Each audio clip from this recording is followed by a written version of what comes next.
Yeah. Yep. Gojo, Bill Belichick to North Carolina. What do you think, huh?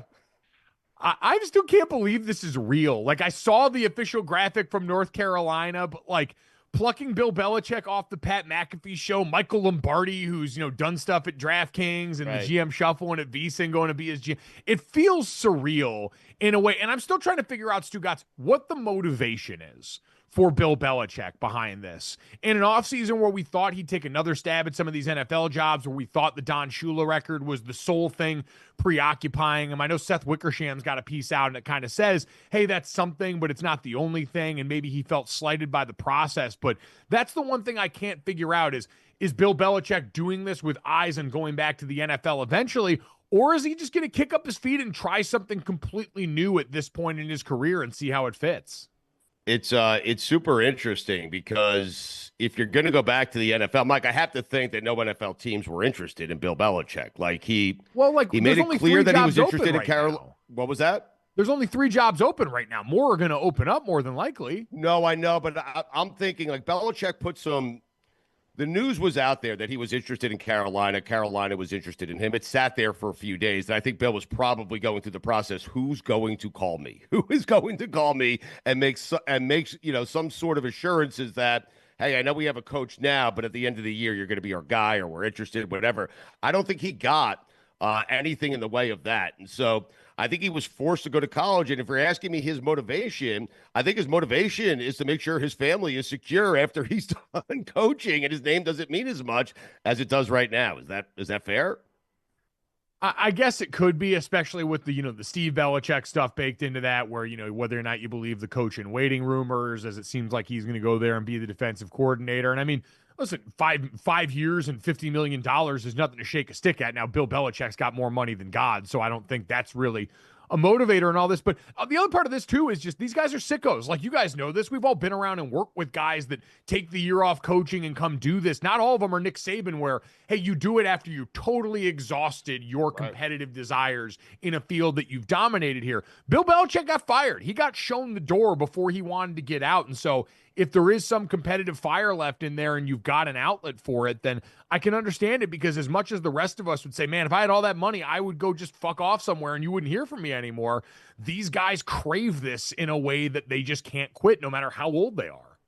How much of this is that he asked for the moon and stars from UNC, thinking there's no way they're going to give me everything I want. I'll give them a 400-page document that says everything I want, how I want the university to run, including making my son the coach in waiting, who probably doesn't belong getting that kind of job.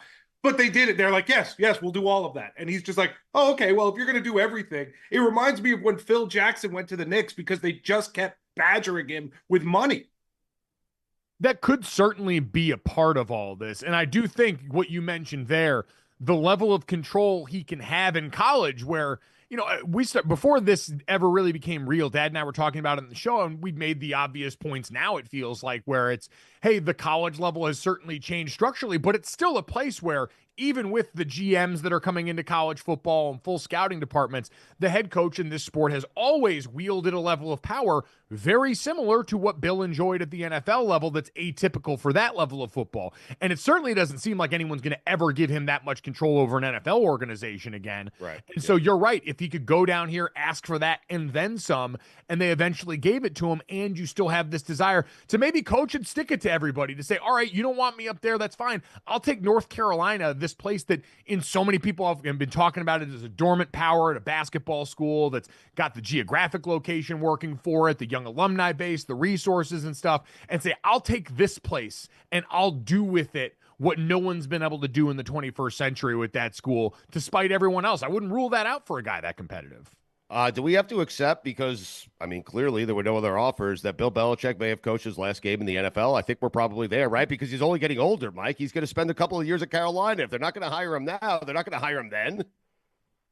I do feel the age in that thing, because my initial gut reaction was no, we probably haven't, because this still seems like a guy that record does mean enough to get talked about the way it does, and only being 14 shy of tying, 15 shy of beating. But you're right. I mean, he's walking into college football already as the oldest coach there, was in the NFL. All of his peers have been forced out or retired. Nick Saban, Pete Carroll, Mac Brown at North Carolina. And so, yeah, I just don't see how, if he really is here legitimately and not just going to dine and dash after 1 year, which if he's got the tie-in with his son, I don't know how that would work. All these different things that maybe say he'd be here for at least a few years.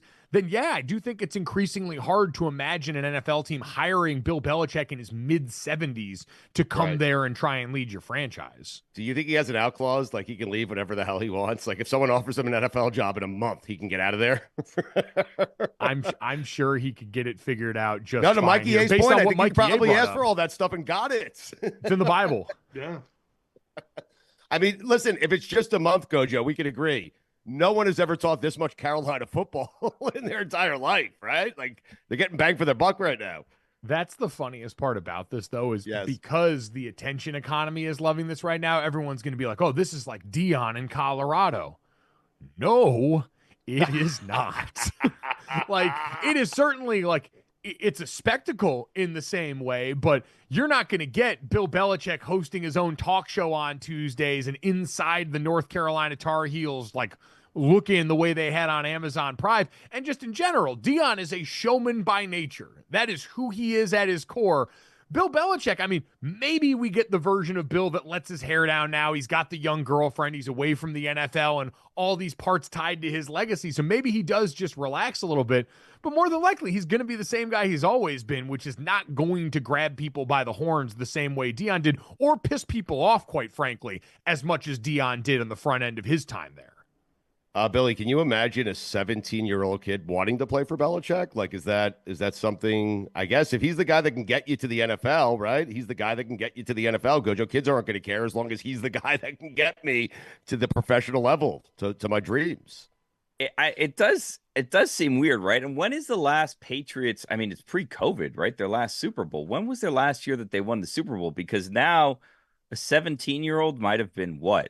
11, 12. That's what I'm wondering. When Bill Belichick was dominating and was Bill Belichick, and even then was like on the back end of it, right? So right.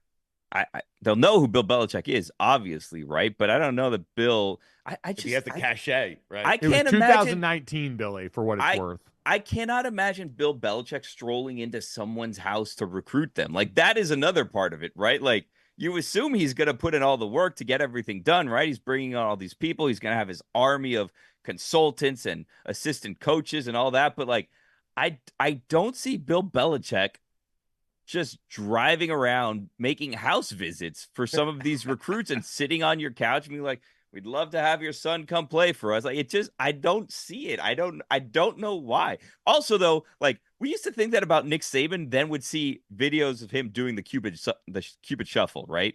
And like he seems like he liked to have a good time and he knew how to get the recruits. So we'll see. Maybe this is a new Bill. We also never thought we were going to see Bill leaving someone's house on a Ring camera, right? So That's true. Yep. Bill gets down. I think there's a lot we don't know about Belichick. Yeah, I'm kind of with you. When you go on a recruiting trip, bring your girlfriend and your Super Bowl rings.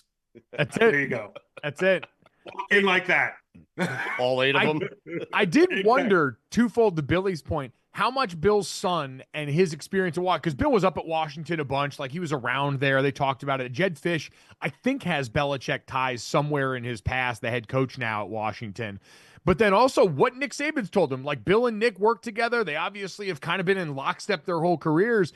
And Nick Saban left for all the reasons that we're curious why Bill Belichick would go to college for. I can't believe there wasn't another offer for Bill Belichick, or maybe there was, and Belichick he just wanted to go to North Carolina. I mean, I think the one big difference. It's strange. I think the one big difference, though, Gojo, is that like so Bill's NFL coaching experience is closer to what college is now than Nick Saban's college coaching experience is to what coaching is now, right? Yes. So like he's more. I would almost say like somewhat more prepared and maybe more equipped for this new NIL environment than old school college coaches were. Yeah, I would agree in general. And I think your point, the relative standard of this, because That's the thing I've talked about with like Kenny Dillingham and Dan Lanning and a bunch of these young coaches who got their first head coaching jobs during all this change. Marcus Freeman at Notre Dame, they don't know a world as head coaches without the current things that they're balancing in this job as the standard.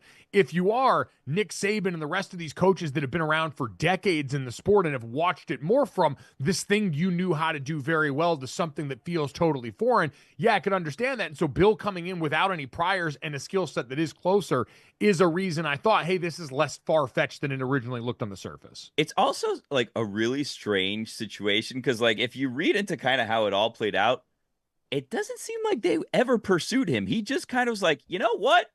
I'd like to coach here. And this is how cross practice one day and just decided he wanted to stay. I mean, and this is how I'd like it to go. And I'm going to give you this manifesto if you believe this is how it went down. I'm going to give you this manifesto, and if you agree to all these terms, I'm going to come here. And then some people at the university were like, what? And then like some boosters were like, hell yeah. And then there seems to have been some disarray even within the university as to whether or not he was going to coach there, who's making this decision. So like Bill seems to be coming in, and it's not like he has to conform to some standard because he just created his own, and he just found the people that were going to pay the bills and make it happen, and they made it happen. So like, how are you even going to control this man at this point? That is the one part that worries me, not being able to control him, because you ceded control to Bill Belichick for all the things that we mentioned, but it's the fact that, like in the NFL, when you look at teams that are bad for a long time and do they have their house in order organizationally, we're watching that play out for the Bears in real time right now. And when you hear about the supposed rift or like infighting or however you want to label it between Bubba Cunningham, the athletic director at North Carolina, and their board of trustees not being on the same page on how they wanted to handle the dismount of Mac Brown and not being on the same page for who they were going after for this next candidate, that's what worries me in this day and age where you've got so many cooks in the kitchen between the board of trustees and the athletic director and the collectives all trying to go and govern these things, that if you have fracture and dissent among there, I think those are the programs that are going to struggle the most in a world now that requires more organization and unity on that level than ever before.